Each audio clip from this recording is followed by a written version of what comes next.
شجر نبوت سے دو شاخیں پھوٹی ہیں، ایک شاخ صحابہ کرام کی ہے، ایک شاخ اہل بیت اعظام کی، دونوں شجر مصطفیٰ کی شاخیں ہیں، لہٰذا دونوں میں سے کسی ایک شاخ سے محبت کرنا اور دوسری سے بغض رکھنا اسی طرح ہے کہ آپ کو شجر نبوت کے ساتھ بغض ہو۔ حضور علیہ السلام کو وہ امتی قبول ہے جو دونوں شاخوں سے پیار کرے، جو حضور کی اہل بیت سے بھی پیار کرے، حضور کے صحابہ سے بھی پیار کرے۔ چنانچہ صحابہ کرام کے لیے آقا علیہ السلام نے فرمایا، لوگو سن لو، ان کو متوجہ کر رہے ہیں اللہ کا نام لے کر، اللہ کا نام لے کر، میرے بعد میرے صحابہ کا، ان کی عزت کا، ان کی اکرام کا، ان کی محبت کا، ان کے حقوق کا خیال رکھنا، بے وفا نہ ہو جانا، احتیاط کرنا میرے صحابہ کے حقوق کی ادائیگی میں۔ اور آپ نے فرمایا کہ جس نے میرے صحابہ سے محبت کی بس اس نے میری محبت کے باعث ان سے محبت کی، اور جس نے میرے صحابہ سے بغض رکھا اس نے میرے ساتھ بغض کی بنا پر ان سے بغض رکھا۔ تو مطلب یہ ہوا کہ صحابہ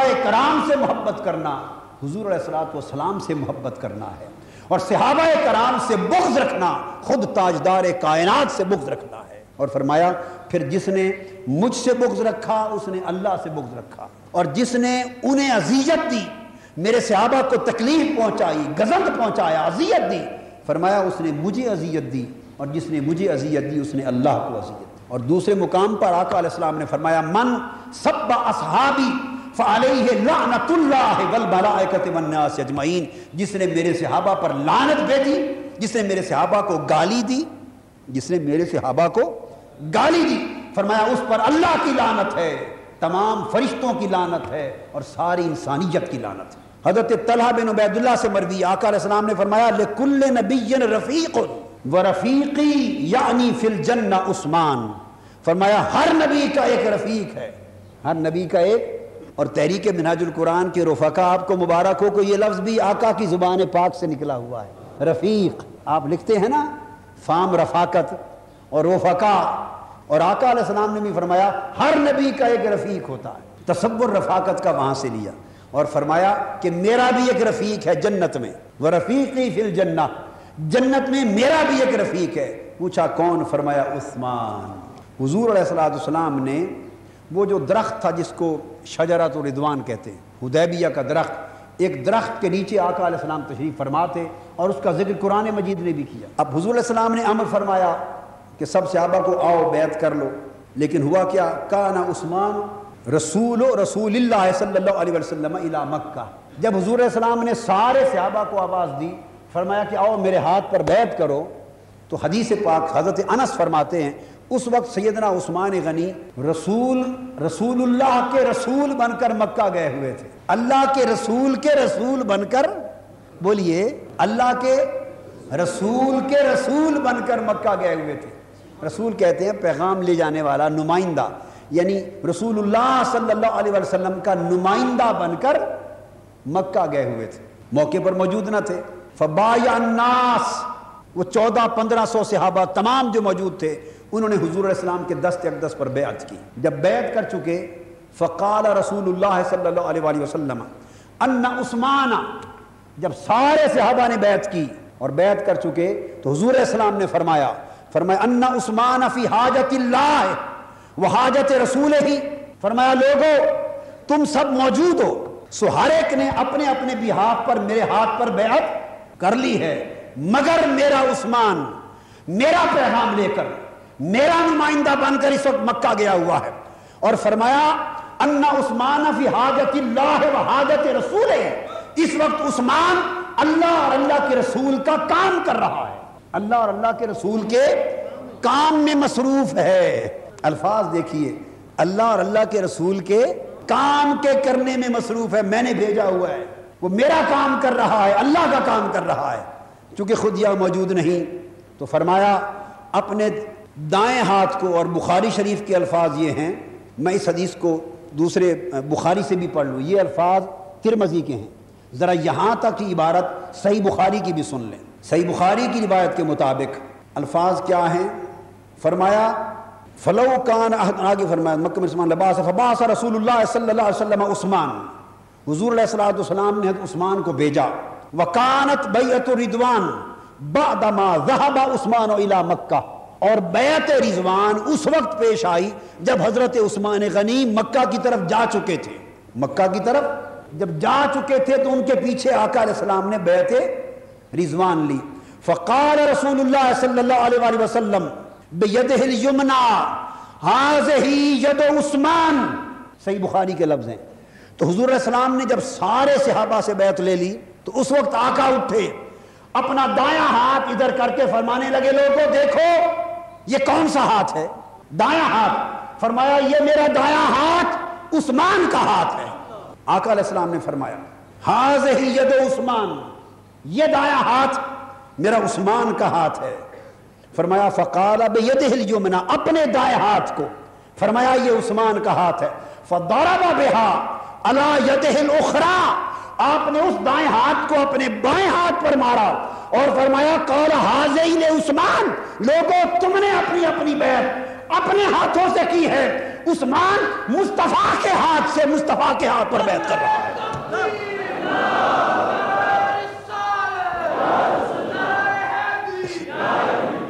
اور سنن ترمذی میں یہ ہے فکانت ید رسول اللہ صلی اللہ علیہ وآلہ وسلم لعثمان، حضور کا علیہ الصلوۃ والسلام کا ہاتھ حضرت عثمان کا ہاتھ قرار دے دیا گیا. اور کیا ہوا کہ ید رسول اللہ لعثمان خیرا من ایدیہم لانفسہم، قرآن میں حضرت انس فرما رہے ہیں مبارک ہو بھائی عثمان تمہیں کہ ہر کسی کا اپنا ہاتھ اسی کا ہاتھ تھا، مگر جب آپ کی بات آئی تو مصطفیٰ کا ہاتھ عثمان کا ہاتھ بن گیا. سو فرماتے ہیں آج عثمان ہاتھ کی وجہ سے سارے صحابہ بے فضیلت رہ گئے. یہاں دو اشکال دور کر دوں. ایک تو بالعموم وہ ہمارے مولوی لوگ جن کے پاس علم کم غصہ زیادہ، کیا مطالعہ کم فتویٰ زیادہ، مطالعہ کم اور فتویٰ زیادہ. ایک اشکال تو ان کی طرف سے پیدا ہوتا ہے، اس کو دور کر دوں کہ وہ تو سیدنا عثمان غنی کے شہید ہونے کی خبر آئی تھی، افواہ پھیل گئی تھی کہ وہ شہید کر دیے گئے اور ان کی شہادت کا انتقام لینے کے لیے بیعت لی گئی تھی. اور اس پر دلیل یہ بات کر کے بہت سے مولانا صاحبان بطور دلیل دیتے ہیں کہ اگر حضور علیہ السلام کے پاس غیب کا علم ہوتا یا کشف ہوتا اور دور کی باتیں معلوم ہو جاتی تو معاذ اللہ اتنا بڑا مغالطہ کرتے کہ ان کی شہادت کی خبر سن کر کہ ہم انتقام لیں گے خون عثمان کا، صحابہ سے بیعت کر رہے ہیں اور بعد میں اطلاع آئی کہ وہ خبر غلط تھی تو یہ قدم اٹھ گیا. اس سے بڑی جہالت کوئی نہیں. آج حدیث پاک کے میں نے لفظ پڑھ کے سنائے آپ کو، بخاری اور مسلم کے. اس حدیث میں کہیں ذکر ہے اس بات کا کہ سیدنا عثمان کی شہادت کی افواہ پھیلی تھی اور ان کے خون کا انتقام لینے کے لیے آپ نے بیعت لی اور اسے بیعت رضوان کہتے ہیں؟ کہیں ذکر ہے؟ یہ حدیث نبوی کے خلاف ہے یہ کہنا، نمبر ایک. اور دوسری بات، حدیث تو کیٹیگوریکلی یہ کہہ رہی ہے کہ حضور علیہ السلام نے صحابہ کرام کو بیعت رضوان کا حکم دیا اور یہ بیعت اس وقت کی جب سیدنا عثمان مکہ کی طرف روانہ ہو چکے تھے.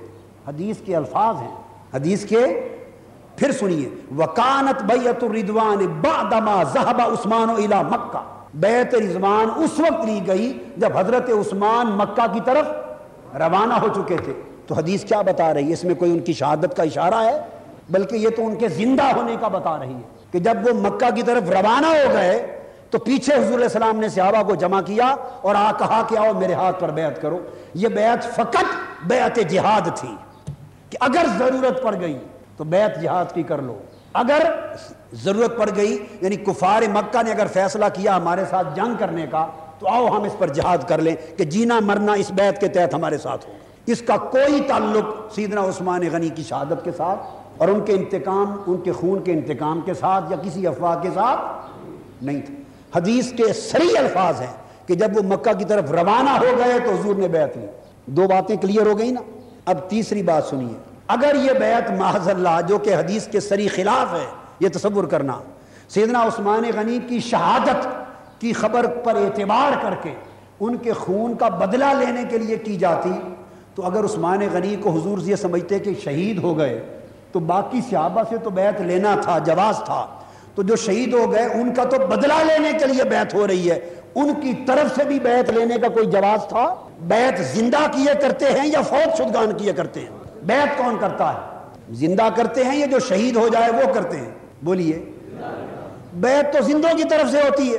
تو آقا علیہ السلام جب سب صحابہ حضور کے دست پاک پر بیعت کر چکے تو آقا علیہ السلام کا یہ فرمانا اشارہ کر کے کہ بید الیمنا ھذہ ید عثمان، لوگوں عثمان چونکہ موجود نہیں وَكَانَ عُثْمَانَ فِي حَاجَةِ اللَّهِ وَحَاجَةِ رَسُولِهِ۔ تیسری دلیل، آقا تو یہ اعلان کر رہے ہیں کہ عثمان زندہ ہے، اس وقت میرے اور میرے اللہ کے کام میں مصروف ہے۔ وہ تو واضح فرما رہے ہیں کہ عثمان زندہ ہے، میرے کام میں گیا ہوا ہے اور میرے کام میں مصروف ہے۔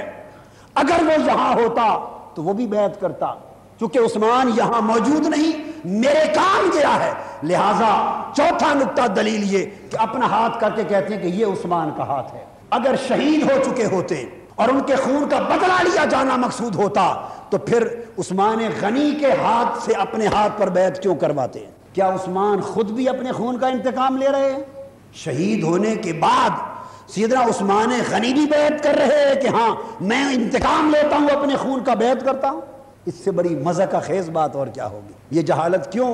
انتہا جہالت کی یہ ہے کہ نہ حدیث پڑھتے ہیں نہ مطالعہ کرتے ہیں، سنی سنائی کے اوپر گمراہی پھیلاتے ہیں۔ خود حدیث کھول کے نہیں دیکھا، لمبی چوڑی کتابوں کے پڑھنے کی بھی ضرورت نہ تھی، فقط سیدنا عثمان غنی کے مناقب کا باب کھول کر حدیث کی لفظ کو پڑھ لیا جاتا، عبارت حدیث کو، کبھی اشکال پیدا نہ ہوتا۔ تو سیدنا عثمان غنی کو حضور نے زندہ سمجھا، حیات سمجھا، وہ زندہ شہادت والی زندگی نہیں، چونکہ بیعت لے رہے ہیں، بقید حیات ظاہری سمجھا اور ان کے بہاف پر خود بیعت کی اور فرمایا یہ عثمان کی بیعت ہے۔ تو یہ اشکال رفع ہو گیا، بلکہ رد ہو گیا۔